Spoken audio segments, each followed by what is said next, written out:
উপদেষ্টা কি ধরনের অপকর্ম কবে করেছে। সো এই সরকারটা পরিবর্তন হওয়ার সাথে সাথে আপনি মুহূর্তের মধ্যেই দেখবেন অনেকেই আর বাংলাদেশে নাই। উপদেষ্টা পরিষদের কারা ষড়যন্ত্রে লিপ্ত? বাংলাদেশের বিরুদ্ধে ষড়যন্ত্র করছেন, বাংলাদেশের রাজনীতির বিরুদ্ধে ষড়যন্ত্র করছেন। তিনি ইতালিতে থাকা অবস্থায় ইতালি সরকারের তরফ থেকে একটা ভয়াবহ খারাপ খবর এসেছে। ইতালির সঙ্গে কি সম্পর্ক তৈরি করলাম যে এরকম দুঃসংবাদ আমাদেরকে। আজকে আমাদের ইসির পক্ষ থেকে যে ঘোষণা আসছে, সেই ঘোষণায় এনসিপির যে শক্ত একটা দৃঢ় অবস্থান ছিল শাপলা প্রতীক নিয়ে, ইসি ভাই দিছে আরো কঠিন চ্যালেঞ্জ। গুইনা গুইনা হাতে আছে আর সময় 4 দিন বা 5 দিন। আসসালামু আলাইকুম প্রিয় দর্শক, নতুন একটি নিউজে আপনাদেরকে স্বাগতম। দর্শক, আজকে আপনাদেরকে দেখাবো এমন একটি গুরুত্বপূর্ণ ভিডিও, যে ভিডিওটি দেখলে রীতিমতো অবাক হবেন।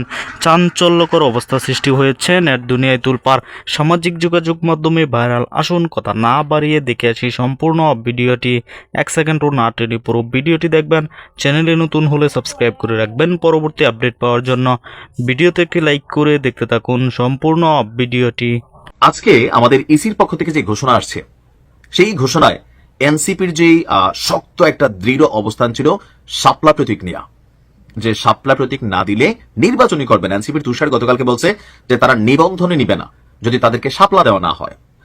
এখন নিবন্ধন না নিলে কার লস? ইলেকশন কমিশনের লস, অথবা এটা কি রাষ্ট্রের লস হয়ে যাবে যে এনসিপি যদি নির্বাচনে না যায়? আসলে কিছুই হবে না, কারণ এনসিপি স্বতন্ত্রভাবে বাংলাদেশে নির্বাচন করলে একটা আসন তারা পাবে না। আপনি নিশ্চিত থাকতে পারেন কেন পাবে না। যেখানে আওয়ামী লীগ, বিএনপি, জামাত, জাতীয় পার্টি ইলেকশন করার সুযোগ পাবে, আওয়ামী লীগের বাদই দেন, আউট অফ মার্কেটে আছে, বাকি 3 দল যদি নির্বাচন করে সেখানে এনসিপি একটা সিটও পাবে না, যদি না শরিকভাবে জোটগতভাবে তারা কোনো নির্বাচনে যায়। যদিও আমরা আলোচনা শুনছি বিএনপি এবং এনসিপির মধ্যে একটা সেটেলমেন্ট হচ্ছে, সেই ক্ষেত্রে বিএনপি যদি কোথাও কোনো আসন ছেড়ে দেয় আর সেখানে যদি স্বতন্ত্র কোনো প্রার্থী না দাঁড়ায়, বিদ্রোহী প্রার্থী, তাহলে হয়তো তারা 2-4টা সিট পাবে। বাট শাপলা প্রতীক না নিলে নিবন্ধনে নিবে না। এই যে আপনার ইসিকে একটা চ্যালেঞ্জ ছড়িয়ে দিয়েছে, উল্টা ইসি ভাই দিয়েছে আরো কঠিন চ্যালেঞ্জ। গুইনা গুইনা হাতে আছে আর সময় 4 দিন বা 5 দিন, 96 to 120 ঘন্টা, নিলে নাও না নিলে আউট, ঠিক এই একটা শক্ত অবস্থানে চলে গেছে। বিধিমালায় না থাকায় জাতীয় নাগরিক পার্টিকে শাপলা দেওয়া সম্ভব না জানিয়েছেন নির্বাচন কমিশনের সিনিয়র সচিব আক্তার আহমেদ। এমনকি এই যে এই নিবন্ধন নিয়ে দীর্ঘদিন ইসি বনাম এনসিপির বাকবিতণ্ডা চলছে, এই বিষয়টারও ইতি টানতে যাচ্ছে নির্বাচন কমিশন। তাদের স্পষ্ট বক্তব্য যে আগামী 19 অক্টোবরের মধ্যে, 19 অক্টোবর, আজকে সম্ভবত 15ই অক্টোবর, 19 অক্টোবরের মধ্যে ইসির তফসিলে থাকা যে মার্কাগুলো আছে সেই মার্কা বা প্রতীক বেছে নিতে হবে এনসিপিকে। যদি তা না হয় তাহলে কমিশন নিজ বিবেচনায় এনসিপিকে প্রতীক বরাদ্দ দিয়ে দিবে। হইতে পারে সেটা খাট, আলমিরা, বেগুন, চিংড়ি মাছ বা আরো ব্লা ব্লা ব্লা। যদি বাইছা না নেয় তাহলে নির্বাচন কমিশন বরাদ্দ নিজেরাই করে দিবে। গতকালকে এই শক্ত ভাষাটা যিনি সামনে আনছেন, নির্বাচন কমিশনে যে সাংবাদিকদের প্রেস ব্রিফিং ছিলেন, সেখানে ইসি সচিব বলছেন এনসিপির সঙ্গে আমাদের 2 থেকে 2.5 ঘন্টা আলোচনা হয়েছে। তারা আমাদের কাছে ব্যাখ্যা চেয়েছেন, আমরা তা দিয়েছি। শাপলা বিষয়ে ইসি আগের অবস্থানে আছে, নড়চড় হয়নি। ওনার বক্তব্য, যেহেতু নির্বাচন বিধিমালায় নেই, তা শাপলা প্রতীক দেওয়ার কোনো সুযোগ নেই।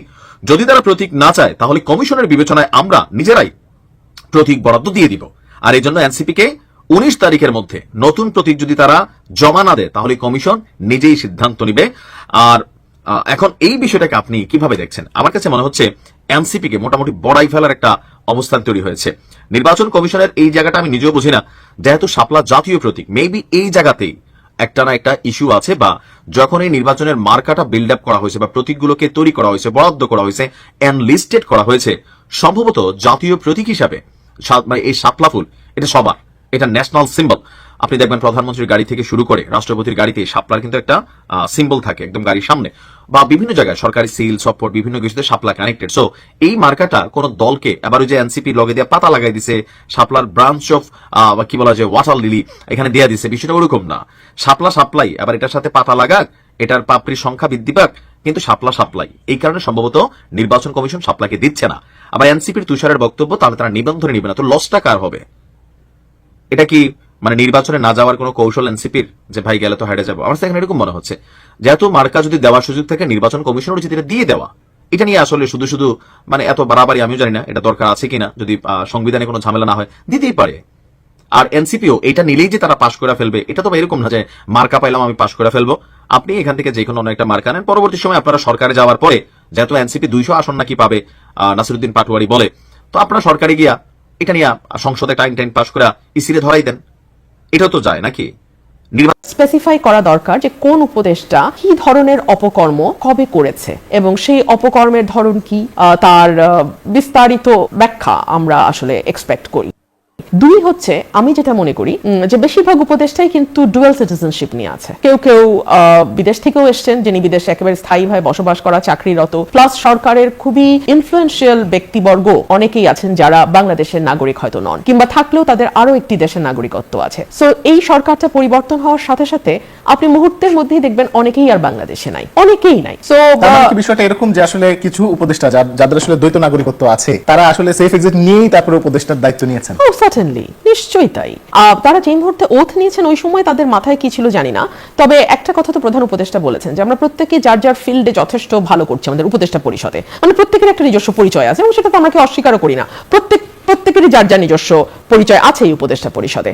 সো তারা আবার তাদের যার যার কাজে ফিরে যাবেন, এই কথাও কিন্তু প্রধান উপদেষ্টা বহুদিন আগে থেকেই বলছেন যে আমরা এই কাজ শেষ হয়ে গেলে আমরা আমাদের যার যার কাজে ফিরে যাব।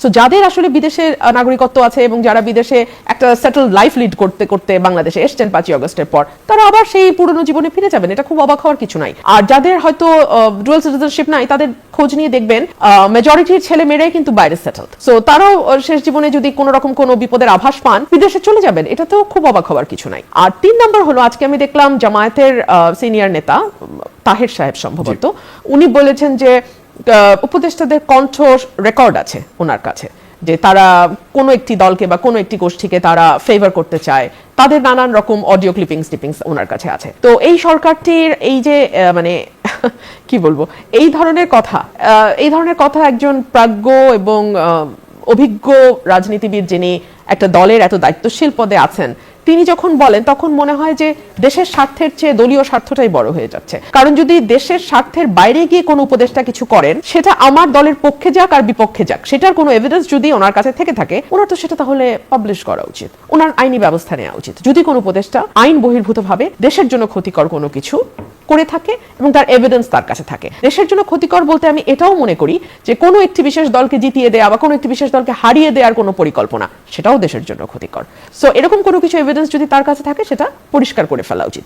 আর সেফ এক্সিট কথাটার সাথে সামহাও অর আদার অপকর্ম, অপকৌশল, কুটকৌশল এই বিষয়গুলো জড়িত, অপরাধ, অবৈধ কাজকর্ম এগুলো জড়িত। সো এগুলো আসলে যদি কোনো এভিডেন্স কারো কাছে না থাকে, ফর এক্সাম্পল আমার কাছে কোনো এভিডেন্স নাই কোন উপদেষ্টা কি অপকর্ম করছেন, গণমাধ্যমে যেটুকু আসে সেটুকুই আমি জানি, কোন উপদেষ্টা পিএসটা কি করেছে না করেছে গণমাধ্যমে। প্রিয় দর্শক, সম্পূর্ণ ভিডিওটি দেখলেন, অবশ্যই বুঝতে পেরেছেন ভিডিওটি গুরুত্বপূর্ণ ছিল। দর্শক, এই ভিডিওতে যে তথ্যগুলো পেয়েছেন এ বিষয়ে আপনাদের মূল্যবান মতামত অবশ্যই কমেন্টে জানাবেন এবং পরবর্তী আপডেট ভিডিওগুলো সবার আগে পেতে চ্যানেলটিকে এখনই সাবস্ক্রাইব করে রাখুন। এই মুহূর্তে বিদায় নিচ্ছি, দেখা হবে পরবর্তী কোনো ভিডিওতে। সে পর্যন্ত ভালো থাকুন, সুস্থ থাকুন। আসসালামু আলাইকুম।